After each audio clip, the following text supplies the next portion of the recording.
السلام علیکم۔ پشاور سے خالد خان آپ دوستوں کی خدمت میں حاضر ہوں۔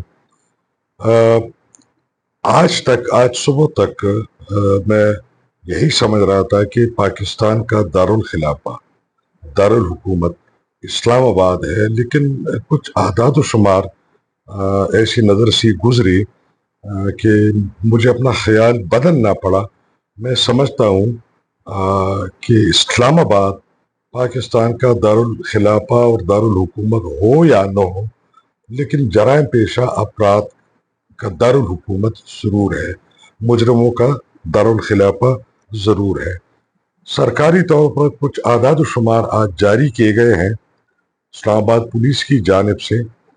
2025 سال 2025 کی پہلی سہ-ماہی 3 ماہ جنوری تا مارچ اسلام آباد پولیس نے 2025 کی پہلی سہ-ماہی یعنی 3 ماہ کی جرائم کے اعداد و شمار جنوری سے مارچ تک کی 3 مہینوں کے جاری کیے ہیں۔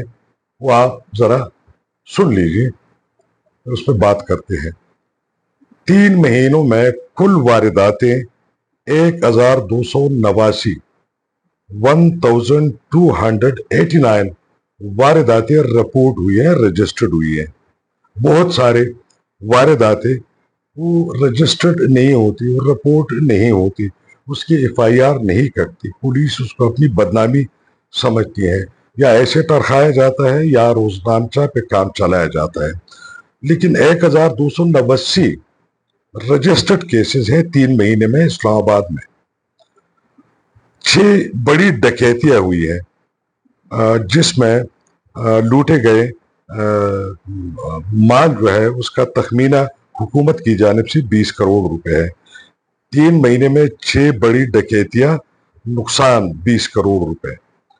438 ڈکیتیاں، نقصان 198 کروڑ۔ اسلام آباد میں جنوری کے مہینے سے لے کے مارچ تک 3 مہینے میں 6 بڑی ڈکیتیاں، نقصان کا اندازہ 20 کروڑ روپے۔ 438 ڈکیتیاں، نقصان کا جو تعین ہے 198 کروڑ روپے ہے۔ 196 سنیچنگ کے موبائل سنیچنگ کی واردات ہوئے ہیں۔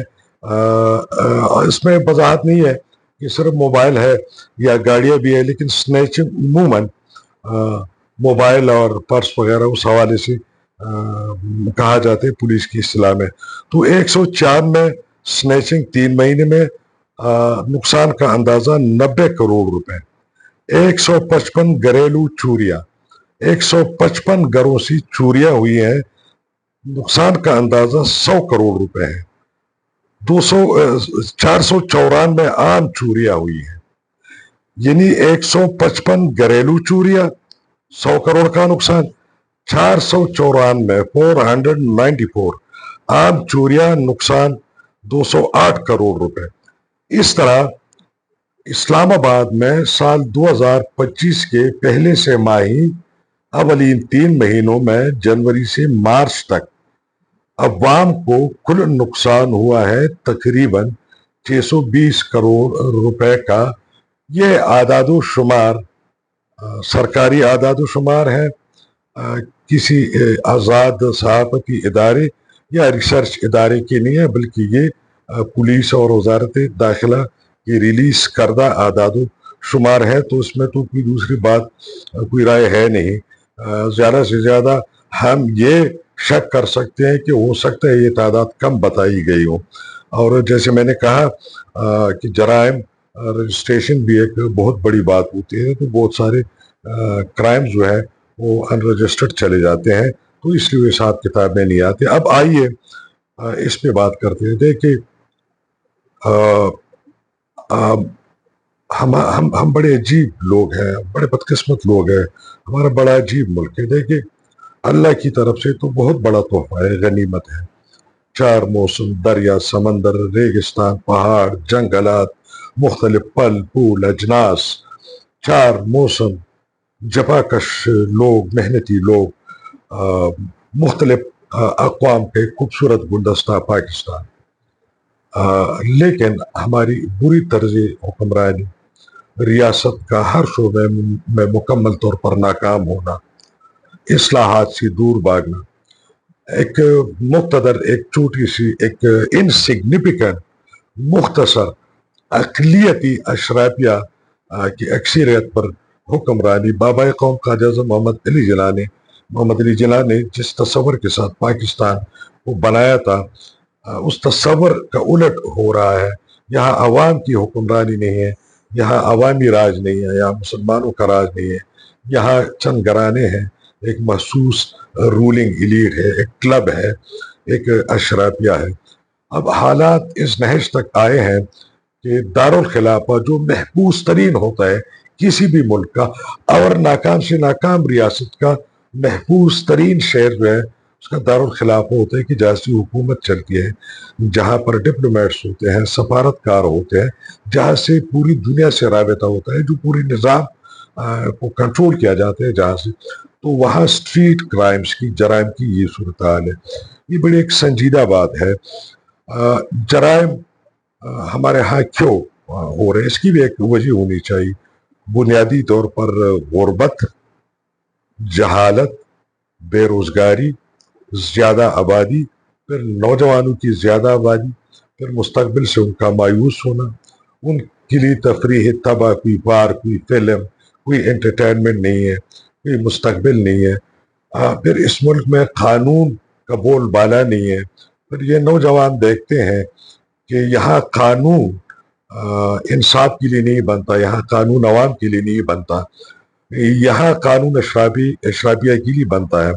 کبھی اشرافیہ کو اگر کوئی ایک تکلیف ہوتی ہے ملک میں، جو مروجہ قانون ہے اس کے تحت، تو راتوں رات اس قانون کو ہی بدل دیا جاتا ہے، ترمیمات لائے جاتے ہیں، آئینی کانسٹیٹیوشنل امینڈمنٹ ہو جاتی ہیں، اسمبلیز میں بل پاس ہو جاتے ہیں، آرڈیننس لائے جاتے ہیں، لیکن وہی قانون بنائے جاتے ہیں جو اشرافیہ کے مفاد میں ہو، جو اشرافیہ کے اقتدار کو دوام دے، اور جو عوام کو غلام بنائے رکھے۔ تو اصل میں بات یہ ہے کہ جھوٹے اعداد و شمار، بڑھ کے مارنا، مزید گمراہ کرنا قوم کو، اور ان کو سبز باغ دکھانا، اس سے تو حقائق نہیں بدلتے۔ کبوتر کی طرح، بلی کی طرح آنکھ بند کرنے سے تو حقائق نہیں بدلتے۔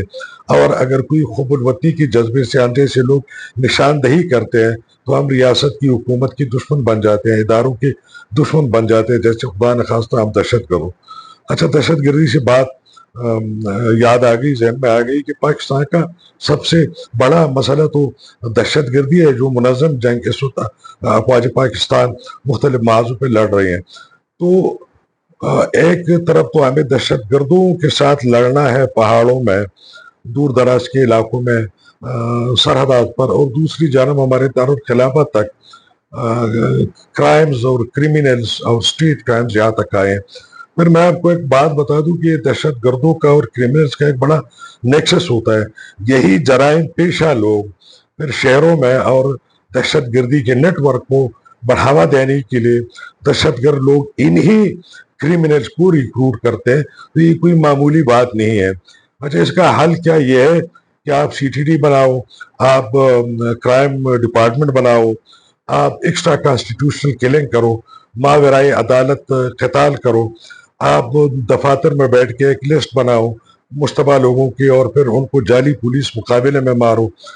نہیں بھائی، سب سے پہلے تو آپ کو اپنی پولیس کے قوانین، رولز، آپ بزنس میں پولیس رولز میں، لاز میں تبدیلیاں لانی ہے۔